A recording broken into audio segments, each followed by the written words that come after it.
Welcome back. Fasting. Have you ever tried it? No. Well, it's the latest dieting craze to sweep the globe. There are many different varieties of it. One Kiwi author has his own version which, at its most extreme, recommends surviving off just water and vegetable juice for up to 2 weeks every season. Amazing. That author is Jason Sean Bennett, and he joins us now. Thank you for coming in. It's a pleasure. It's very much been picked up by the celebrity circle at the moment. Yes.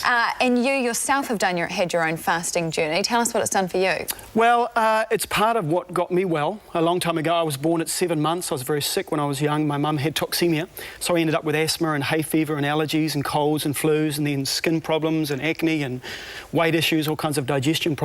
And I was told I was incurable, nothing could be done. You know, I was on 16 shots of Ventolin a day, so very, very sick. And after 20 years or so, 25 years or so, that I started looking at food and diet and lifestyle because I thought, well, what could change this? And one of the first things I discovered way back in the 1980s was regular intelligent fasting. And it's really a case of looking at, well, these longest, healthiest lived people all over the world, what do they do? And one of the things that we find is they eat considerably less than we do. They're about 1,900 calories a day. So I started looking at that, and as I started learning about fasting and vegetable juicing and things, the most extraordinary thing happened with my health, where I started fixing my gut and fixing my asthma, and everything went away. And now I haven't been sick. I haven't had a cold or bug or flu for 20 years. I haven't had any drugs for 20 years. I'm better now in my late 40s than I was in my 20s or 30s. See, Jason, we've done the maths then, if we're quick enough. You just said 25 years ago, in the 80s, when I was 20. This is the thing. I wanted you to come in and to look gaunt and not that well, so I could dismiss this, because I'm such a sceptic of it. Absolutely. But you're 50. Well, I'm not 50, I'm nearly 50, a few years off, a couple of years off. But you're nearly 50? Yeah. It's just extraordinary.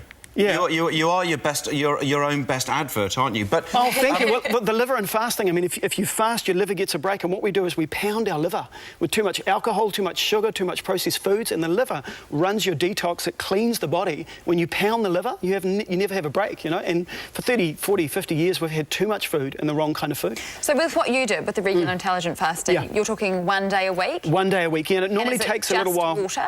No, vegetable juice. So generally get up in the morning, make a vegetable juice, as much green as you can, because what we're missing is bitters and green and fibre in the diet.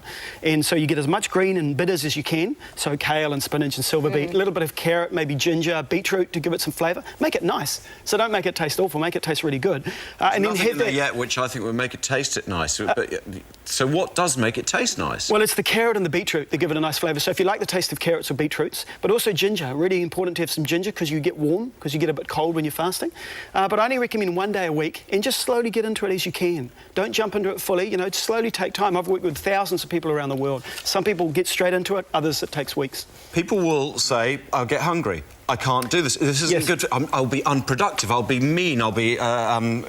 Sometimes you can. Absolutely. Yeah, absolutely. But here's the thing: with human evolution, there was always famine.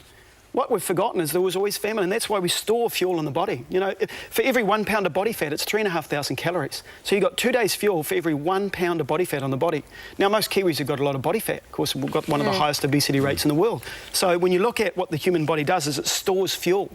So that when you stop eating, it goes, oh, there's no fuel there, I'll get fuel from here.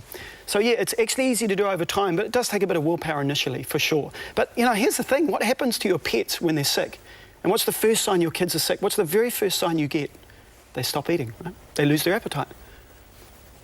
It's the body saying, I don't want any food, I want to fix the body. And what happens is those enzymes that normally take up digestion of food, they turn around and instead they start releasing old, dead, diseased, dying, decaying cells. So they literally start to eat up the bad stuff, recycle the proteins, and then you get more youthful cells in the body and you literally get younger. So it's a wonderful thing. It's just amazing. And as you say, Rawdon, you are a walking advertisement because you look 30. Oh, no, sorry, Jason. Amazing. But that's just very quickly, the 2 weeks a season, is that 2 weeks solid of just juice and water, which you'll do? Yes, yeah. I've done up to 33 days at a time. Wow. So last November I did the whole month. But what I do recommend, I don't recommend that straight up. Obviously, you slowly take it. 1 day a week is plenty. I think, I think for most people trying for the 1 day a week fasting, and for some people it's inappropriate. You know, like if you've got an eating disorder, obviously not appropriate. So for some people it's not appropriate. But for most Kiwis, 99%, seriously, a miracle cure. I mean, it cured everything I got wrong. Wow. Jason Sean Bennett, thanks for joining us this morning. Pleasure.